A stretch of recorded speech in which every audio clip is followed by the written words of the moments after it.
नमस्कार, आप देख रहे हैं 9 भारत समाचार।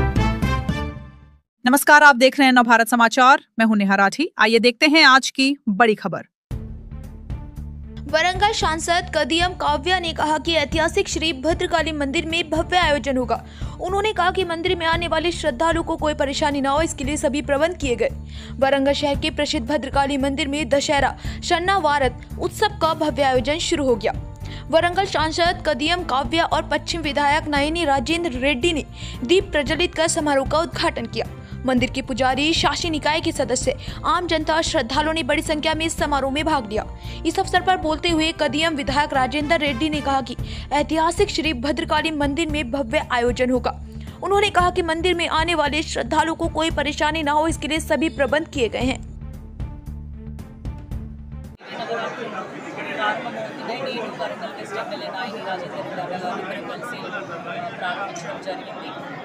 గత నెల ఎమ్మెల్యేలందరూ కూడా ఢిల్లీకి వచ్చి మన టూరిజంకి సంబంధించి సెంట్రల్ టూరిజం మినిస్టర్ని కలిసి భద్రకాళికి కానీ, భద్రకాళి దేవస్థానంకి కానీ, వేయి స్తంభాల గుడికి, ఇట్లా చేకూరులో ఉన్న ముద్దు వెంకటేశ్వర స్వామికి, ఇట్లా కిలా వరంగల్, ఇట్లా అన్ని చోట్ల మనకి ఎక్కడైతే నిధులు రావాలో సెంట్రల్ నుంచి వాటి గురించి కోరడం జరిగింది. సెంట్రల్ మినిస్టర్ గారిని కలిసి వాళ్ళు సానుకూలంగా స్పందించి ఇప్పుడు ప్రస్తుతం స్టేట్ నుంచి కూడా ప్రపోజల్స్ ఫార్వర్డ్ చేయడం జరిగింది.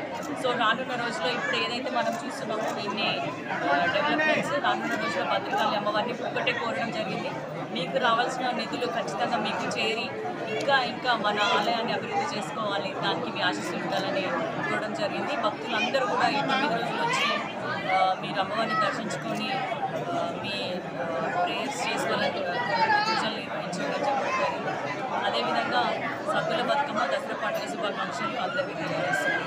బతుకమ్మ కాడికి మొదలు పెడితే సద్దుల బతుకమ్మ దాన్ని, అంతేకాకుండా భద్రంకాళి అమ్మవారి కానివ్వండి, ఇంకా వేయి స్తంభాల గుడి ఆలయంలో కానివ్వండి, నవరాత్రులు చాలా బ్రహ్మాండమైన ఏర్పాటు చేయడం జరిగింది. మరి అమ్మవారిని ప్రజలందరూ కూడా ఆయురారోగ్యాలు, సుఖ సంతోషాలతో ఉండాలని కోరుకుంటూ ఎక్కడ కూడా భక్తులకు అసౌకర్యం కలగకుండా ఉండే విధంగా అన్ని ఏర్పాట్లు చేయడం జరిగింది. ఎన్నడూ కూడా ఇంత బ్రహ్మాండమైన ఏర్పాటు కూడా చూస్తున్నారు. ఎంపీ గారు కానివ్వండి, మేము కానివ్వండి, మిగతా ప్రజాప్రతినిధులు, అధికారులు అందరం కూడా, ఆలయ ఈఓ గారు, పూజారి గారు, ధర్మకర్తలు అందరూ కూడా సమిష్టిగా కృషితోటి 20 ఏళ్ల కింద చేసిన రంగులు కానివ్వండి, కోటాలు కానివ్వండి, ఇవన్నీ కూడా మరమ్మతులు చేసుకుంటున్నారు. ఘనంగా చాలా సంతోషంగా ఉంటుంది.